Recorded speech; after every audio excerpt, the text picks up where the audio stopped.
And to Senator Graham, who will be here shortly, I understand, I want to recognize my colleague, Senator Roger Marshall, Republican senator from Kansas. He is a co-sponsor of the act, and I want to give him a chance to have a few minutes to tell us why you did it. Roger. Thank you, Chairman Durbin, and all the committee members for giving me this opportunity.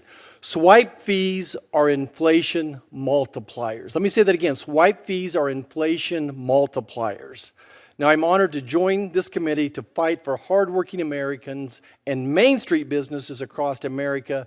And today, I urge this committee to choose Main Street over Wall Street, to stand with American consumers instead of multi-billion-dollar corporations. Now, here's the facts. The average American family spends over $1,100 annually on swipe fees, $1,100. In the United States, swipe fees are over 9 times higher than in the EU, 4 times higher than China, and twice that of Canada. Last year alone, the retailers paid over $170 billion in swipe fees.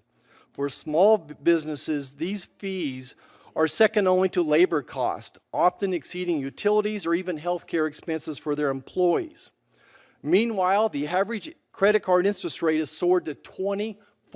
24% interest rate on your credit cards, and late fees have added another $14 billion of cost to consumers.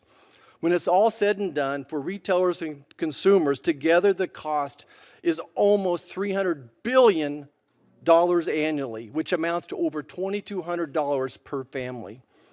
Additionally, Visa operates as a virtual monopoly.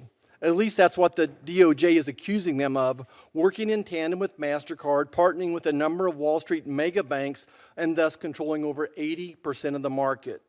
Is there anything fair about this?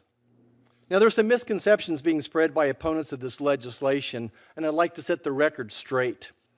First misconception, that this is a price cap on transaction fees. Nothing could be further from the truth. In reality, our bill does not impose price caps. There's no price caps. Instead, it requires issuing banks to offer a second processing platform, which is not Visa or MasterCard.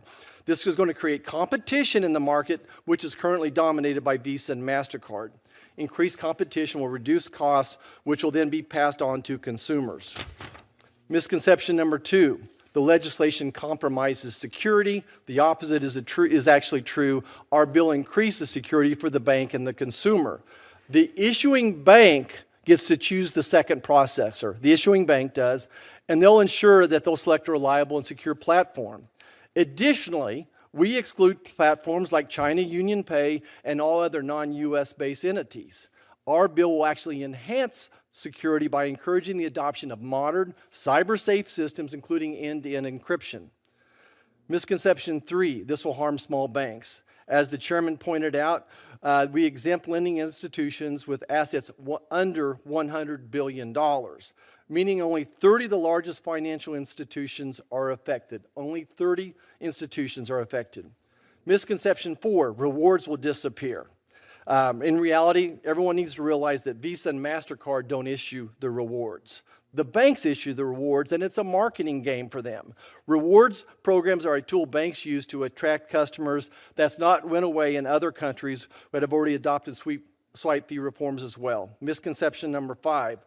The technology doesn't exist to support multiple platforms. Again, that's simply false. There are dozens of competitive networks out there that routinely process debit transactions, and even JP Morgan Chase recently launched a credit card in France with 2 processing platforms.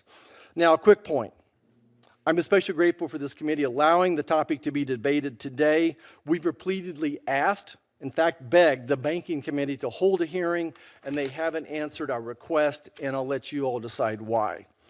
And then I want everyone on the committee to know this. We did a professional survey of several issues back home. Now, this was not a push poll. It was a professional survey. Over 10,000 people returned the survey, and what were the findings? Not 70, not 80, not 90. 96% of the people on this survey support our credit card bill. 96%.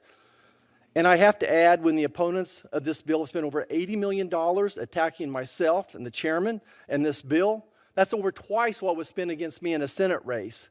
You know that you're over the target.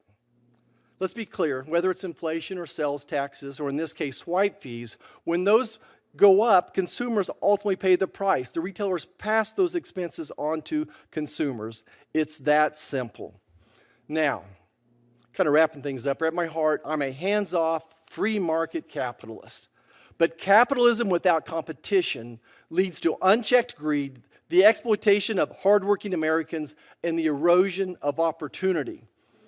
Now, I remind everyone that American credit card debt is at an all-time high of over $1 trillion. Unless you feel sorry for these monopolies, MasterCard enjoys a profit margin of over 44% and Visa over 55%. So I ask everyone on this committee and in Congress, why would we stand by and allow Wall Street monopolies to siphon more and more money from our communities back home to enrich themselves? Why wouldn't we, as Teddy Roosevelt once said, try and get everyone, every American, a square deal? When faced with the choice, I'll always side with Main Street over Wall Street and working Americans over monopolistic corporations. Let's all take this opportunity to stand up for the people who get paid by the hour and carry a lunch pail to work. Thank you, Mr. Chairman. Thanks, Senator Marshall. I asked you to keep it at 5 minutes. I think you did that exactly. I appreciate it very much.